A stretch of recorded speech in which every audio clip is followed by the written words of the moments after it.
Never done that easy. I'm just glad we didn't have the paddles on it. Plump, plump, plump, plump, plump, plump.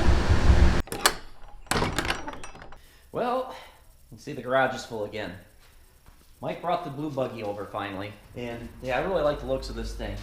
It's got a laid back windshield and then a really long extended rear here and the cage around the engine. It is a 4-seater, and well, it's missing a seat because they had to work on the battery, and not really much of a 4-seater because this bar so back and so low in the back here, you're gonna hit your head on it. So maybe some small kids with helmets can ride in there. It's Emily. Oh, I guess Emily's saying she could be the small person that sits in the back. Now Mike's dad's a bigger guy, so he was trying to make himself fit in this thing. So he kind of tried to relocate the steering wheel, and he switched over the gearbox and stuff.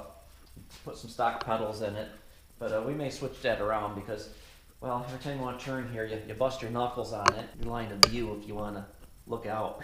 I haven't sat in it, so I don't know how bad it is yet.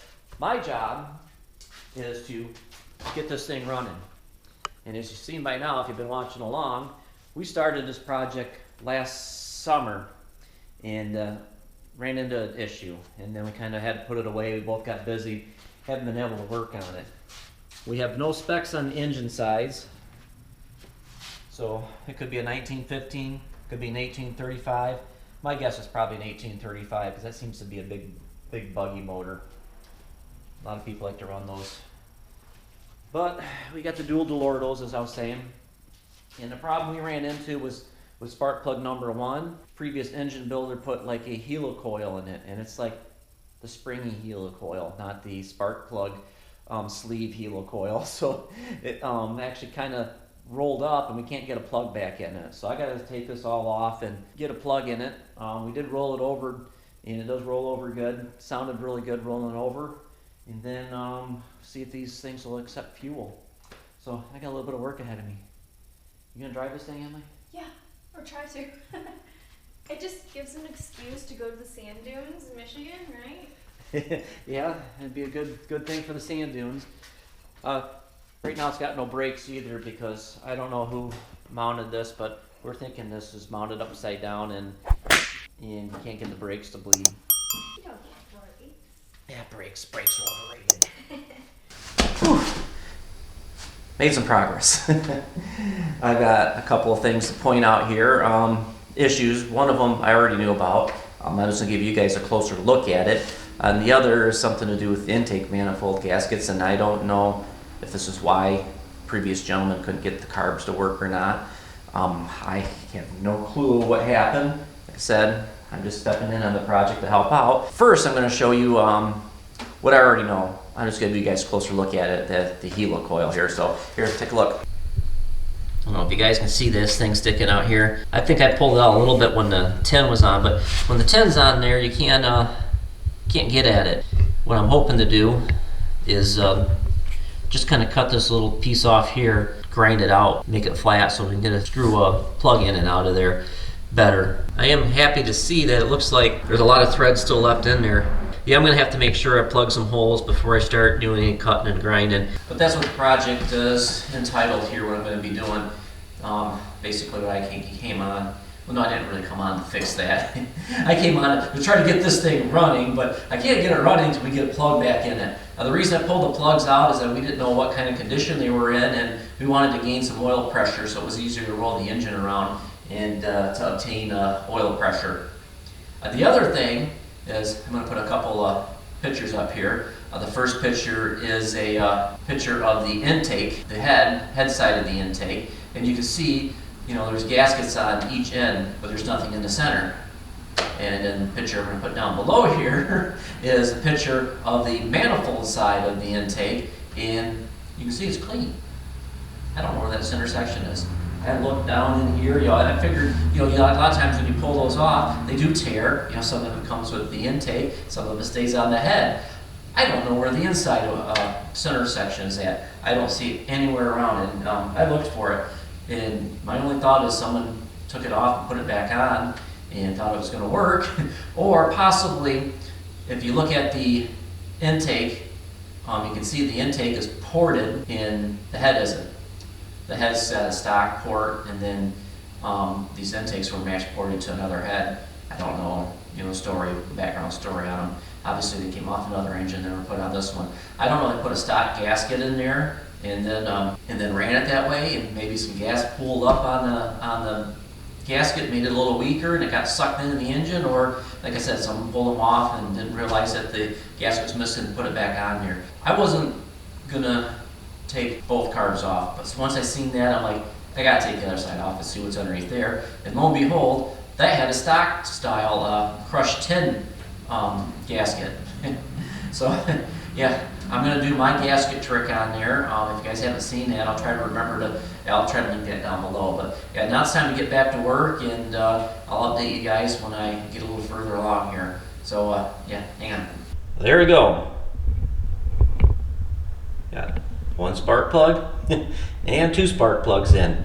Wound up getting that plug in there, and all it took basically was just kind of snipping the long part of the helo coil off, and then taking a Dremel tool here with this bit and cutting off the rest and smoothing it out. And the plug goes in and out. I took it in and out a couple of times to make sure we weren't going to have an issue there. So that's good, and it is a little hard to get started, but sometimes, all these plugs are kind of hard to get started, especially when you're trying to get through that little hole in the cylinder tin. But yeah, I think we're good to go there. So the next step's going to be to, well, I've already got everything all cleaned up. So the next step's going to be is to make some new intake gaskets and reassemble everything. And the hardest part on this process probably going to be to get this tin back in here.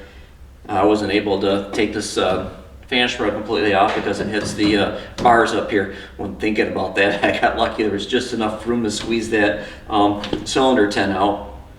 Otherwise, I was going to be dropping a whole engine, and I really didn't want to get into that if I didn't have to, but if I had to. It's just how the ball rolls. But so yeah, we'll get the carbs back on it, and then probably the first thing I'll do is, of course, check the oil, and then get the gas flowing through everything, and see how the carbs handle the fuel, and see if they'll squirt some down through the accelerator pump down the bores, and then I'll be hitting it with some ignition and see if it fires. So yeah, let's get to work. It's Sunday fun day, and we're back to working on the blue buggy again. And basically what I did here is got the carbs back on, side 1 and side 2, and carbs are back on. And I'll try to link back down below how I like to make my gaskets for these manifolds.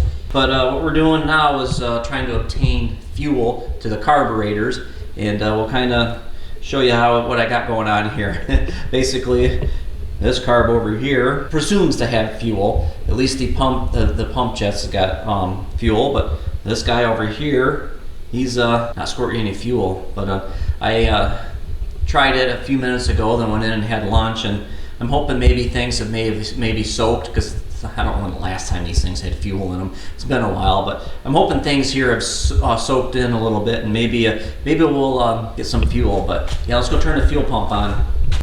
It's got a petcock down here. I'll turn that back on. Hit the switch. Gotta love electric fuel pumps. I can already tell that there's fuel pressure. So we gotta look down in here, zoom in. We'll just hit the accelerator cable here. You can see that one was squirting, hopefully. Down in there. Well, when I come over here, now that side's all flooded. It's tough to get the camera down in there and the light down in there without hiding both. There we go. I got nothing on that one. So this one here. Nothing. Yeah, this side over here is streaming really nicely, just like it's supposed to, but that side's dry as a bone, so I gotta take that off. I think the first thing I'll do is take the fuel line off and make sure we're getting fuel over there, but probably should shut the fuel pump off before I do that, so let's get back to work. All right, that was a pretty easy fix. I'll show you here really quickly. And that's the accelerator pump, and this was sticking. I don't know why it was sticking, but basically I just pushed the accelerator all the way in and gave it a little push, and it quit being so stubborn, and it is now activating. And this is what activates the accelerator pump. Now, got a nice stream.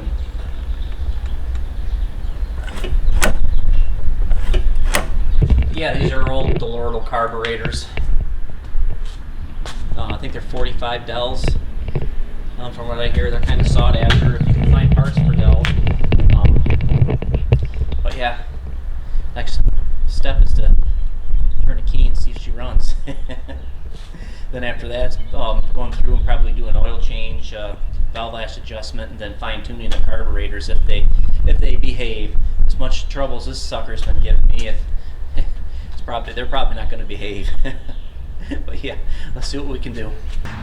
All right, now's the time, the exciting part. We are going to fire this up. Got Mike here. He couldn't wait to hear it either. It's a good thing, because I need to work the throttle back here. He needs to work the ignition up there. But all right, we need to turn the pump on, Mike. Is the fuel turned on? No, it's probably turned off. All right, you ready? And then, yeah, and then it's the bottom. I think it's bottom switch turns the pump on. It's not that one. Oh, you know what? I think the battery's unhooked. It is unhooked. Let's hook the battery up. That was a test for you. All right, take two. Turn the pump on. Let's try it. And we got to come down here and Sounds like it has fuel this time. look down here. We'll give it a couple of pumps. I see gas. And I see gas. Just try her. Hit it again. It's dead. Nothing happened. Battery's dead. But everything went dead. Did the fuse fall out? Yeah, we must have blown something. Bill, we'll be right back. You got the button. All right, Let's see if we're going to have to charge the battery now. Oh boy, you ready? Yep.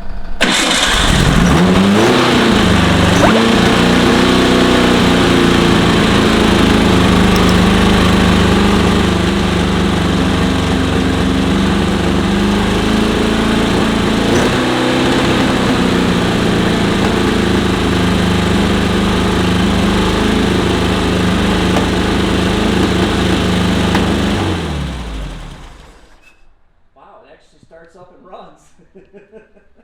I barely hit the button. The idle's way higher than it needs to be. Yeah, that's.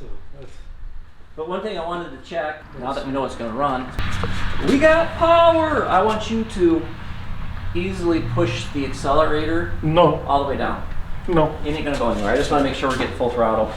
Okay, you ready? Yep. That's all the way? Yep. Beautiful. Full throttle. That's good. We have power. We got something to work with. It actually sounded pretty good. Yeah, except for it was way too high though. A lot of smoke came out, but that's Well, it's been sitting for that been long. sitting for how many years? I didn't see if this light turned off. Did that light turn off? Like this pole's in the way I couldn't okay. see.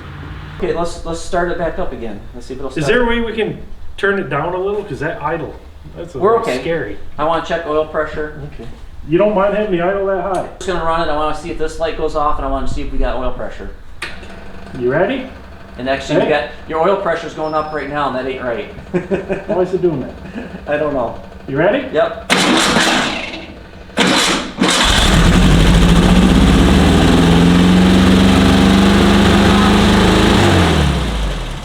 Yeah. Oil pressure with That's the good. The light went off, so the alternator works. Next is to adjust the carbs, but what I think before we get doing all of that, we should do a valve lash adjustment. And are you worried about the oil? Oh no, no. Dinosaurs gave us lots of oil. Well, the oil, it looks clean, but how old? Probably 15. Do you want to do an oil change on it or not? We could. You know, it starts straight up. That's good. That surprises me. I figured it was going to crank, and that's awesome. That first hit, boom. Yeah, that was. All right. Hit it again. This See one. what the idle's at now.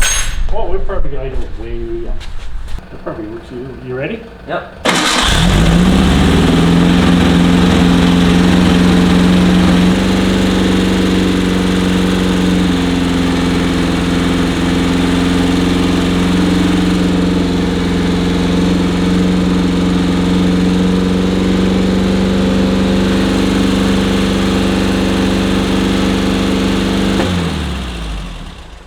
Yeah, that sucker's revving high, isn't it? Yeah, I'm wondering where the time at?